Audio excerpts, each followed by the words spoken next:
Hi, in this video we will see how we can install and use PuTTY. As you can already see that in my desktop I have already installed PuTTY. So you can see this putty.exe icon on the desktop.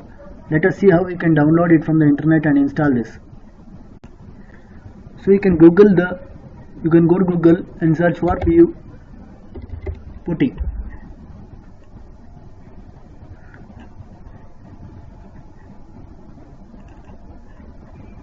So here, you can see when you click on search PuTTY in Google, you can see www.putty.org.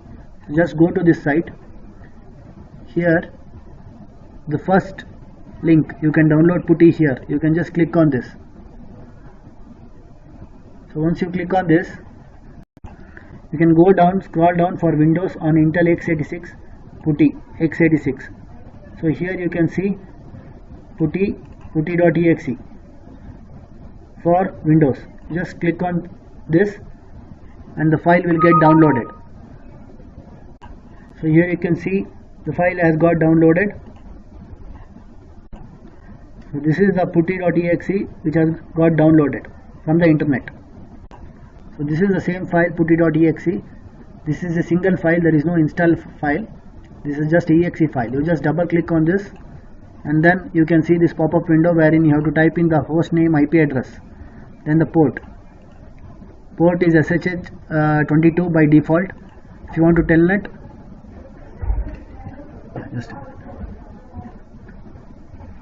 so here you need to give the port number, IP address, and then give the IP address and then give SSH and then open.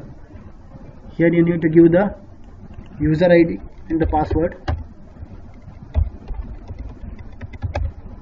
and you will be logged into the machine using SSH. So this is how PuTTY is used to log in from a Windows machine to a Linux machine using SSH or telnet.